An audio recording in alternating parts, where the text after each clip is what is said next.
Welcome to six lecture of modern India series in 30 days EAPF crash course. इस lecture में हम topic cover करेंगे women upliftment work and related organisations, depressed class associated work and organisations. This is Himanshu, CAPF 2019 all India rank 163। Let us proceed with the lecture. देखिए, ये जो topic है exam view point से आपको reformer का नाम याद रखना है, या फिर उन्होंने कुछ स्टेप लिया, या फिर उनके वजह से कोई लॉज पास हुए ब्रिटिश गवर्नमेंट में, ब्रिटिश एरा में। तो आप ये सब एग्जाम व्यू पॉइंट से आप याद रखेंगे। तो steps to improve the women's position. तो सबसे पहले अबॉलिशन ऑफ सती में। तो देखिए, अबॉलिशन ऑफ सती में राजा राम मोहन रॉय का बहुत बड़ा इन्फ्लुएंस था। एंड गवर्नमेंट ने डिक्लेयर किया प्रैक्टिस सती सती सती प्रैक्टिस को इलीगल। देखिए, सती का मतलब क्या था कि जब किसी हस्बैंड का डेथ हो जाता था तो उसकी वाइफ को उसी के फ्यूनरल पायर पे जला दिया जाता था। This was known as sati. तो गवर्नमेंट ने डिक्लेयर किया कि it is illegal and it is punishable by criminal code as culpable homicide. फिर 1829 में बंगाल प्रेसिडेंसी ने इसको पास किया during William Bentinck time. Very important point, William Bentinck ने के ड्यूरेशन में ये हुआ था। फिर 1830 में ये मद्रास एंड बॉम्बे प्रेसिडेंसी में भी पास हो गया। नेक्स्ट इज़ फीमेल इन्फेंटिसाइड को प्रिवेंट करने के लिए तो Bengal regulations of 1795 and 1804 declared कि infanticide was illegal and equivalent to murder. Next point आप याद रखेंगे, act of 1870 made it compulsory for parents to register birth of all babies. Very important point. Next is widow remarriage के लिए देखिए, सबसे पहले इसमें जो नाम आता है Ishwar Chandra Vidyasagar. He was point because of him Hindu widow remarriage act 1856 was passed and he cited Vedic text to prove his point. Next है Vishnu Shastri. He form the widow remarriage association 1850s। Next is Karsan Das Mulji ji. इन्होंने सत्य प्रकाश गुजराती लैंग्वेज में लिटरेचर पब्लिश किया 1852 में। That took up the issues of widow remarriage. एक है led by example D K Karve, he himself married a widow in 1893। तो देखिए, exam में आपसे जो यहाँ पे क्वेश्चंस बनेंगे, आपको नाम ध्यान रखना है प्रोपोनेंट का और उन्होंने क्या कंट्रीब्यूशन किया, बस इतना याद रखेंगे, that will be suffice. Next is controlling child marriage. तो एक आप एक्ट याद रखिएगा कि नेटिव मैरिज एक्ट या सिविल मैरिज एक्ट 1872 में आया था, that provided the child marriage, लेकिन ये एप्लीकेबल नहीं था Hindus, Muslim and other faith के लिए। एक नेक्स्ट इज़ की BM Malabari, he was responsible for the passing of age of consent act 1891, जो कि फॉरबिड किया कि marriage of girls below the age of 12। Very important point. Next is Sharda act, very important. 18 and 14 for boys and girls respective marriage age was done by Sharda act 1930।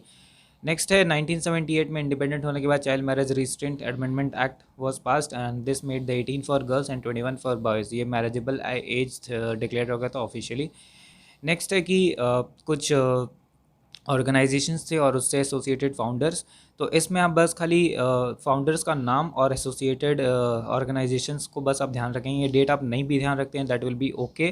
जैसे कि Calcutta female juvenile society organisation was run by Christian missionaries and उनका बस general education वो stream करते थे। Next is Bethune school, it was found by the JD Bethune. Next important point is Indian women's university, DK Karve ने establish किया था 1960 में। Next is Lady Hardinge and Medical College, Delhi. Very important. Lady Hardinge was the founder of this medical college and its purpose was medical education. देखिए, Charles Wood dispatch on education. देखिए, जब हम आगे educational reforms में जब हम lecture में पढ़ेंगे तो चार्ल्स वुड डिस्पैच अगेन आएगा, लेकिन अभी के लिए फ़िलहाल के लिए ये लेक्चर जो है वुमेन राइट्स पे बात कर रहे हैं, वुमेन के स्टेटस को इम्प्रूव करने की बात कर रहे हैं। तो यहाँ पे चार्ल्स वुड डिस्पैच उसमें एक प्रोविज़न था, it laid stress on need for the female education. Health facilities start हो गई थी, they were provided to women with the opening of Dufferin hospitals 1880s में। नेक्स्ट है देखिए इंपॉर्टेंट वुमेंस ऑर्गेनाइजेशन। इसमें आपको फाउंडर का नाम याद रखना है और नेम ऑफ ऑर्गेनाइजेशन याद रखना है। अगर ऑब्जेक्टिव कुछ इंपॉर्टेंट होगा तो मैं कवर कर दूंगा। देखिए, एग्ज़ाम में आपसे बस इतना ही पूछेगा कि आर्य महिला समाज हु इज़ एसोसिएटेड या हु इज़ द फाउंडर, इस टाइप से क्वेश्चंस बनते हैं। तो इसी टाइप से आप याद रखिए, ज़्यादा डीप में जाने की ज़रूरत नहीं है। तो हम प्रोसीड करते हैं। सबसे पहला है आर्य महिला समाज, 1882 में फॉर्म हुआ था। फाउंडर इसकी पंडिता रामाबाई सरस्वती थी। इसका सिग्निफिकेंस है मेडिकल एजुकेशन। नेक्स्ट है ladies social conference, Bharat Mahila परिषद भी इसको बोलते हैं। बॉम्बे में इसका हेडक्वार्टर था 1904 में and it was founder was Ramabai Ranade. It was parent organisation of National Social Conference. देखिए नेशनल सोशल कॉन्फ्रेंस हमने बात की थी कि third meeting of the Indian National Congress that 1887 में फॉर्म हुआ था। It was the parallel organisation of the Indian National Congress. तो parent organisation of National Social Conference was Bharat Mahila Parishad that was form by Ramabai Ranade, very important point from the exam view point. Next is Sarla Devi Chaudhurani से was the founder of Bharat Stri Mahamandal Allahabad में 1910 में, and she was the first major Indian women's it was the first major Indian women's organization that was set up by a woman, very important point। देखिए promote करते थे women education को, पर्बल system को abolish करने की बात करते थे, economic and political status of women की बात करते थे।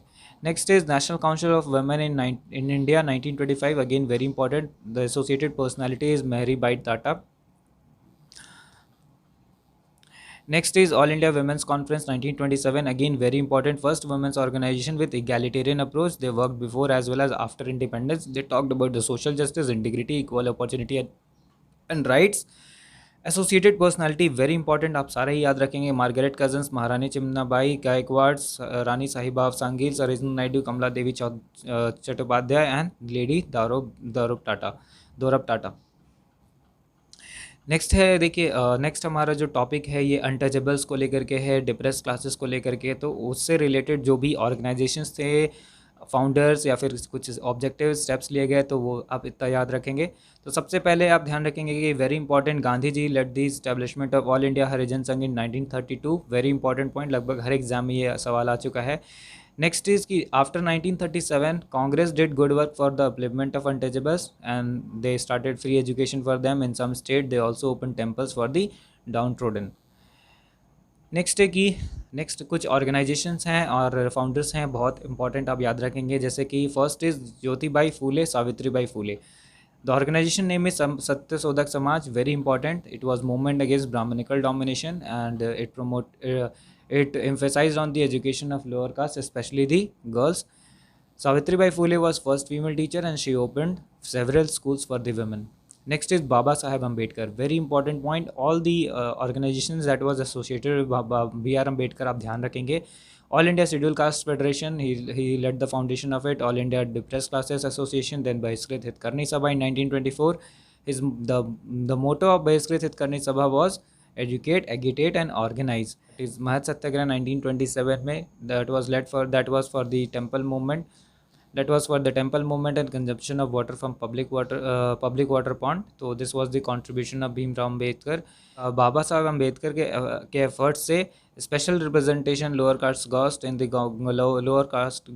Government of India 1935। This was the result that was achieved due to the effort of Bhimrao Ambedkar, very important. Next is self respect movement, हमने पहले भी बात की है। The founder is E.V. Ramaswamy Naikar.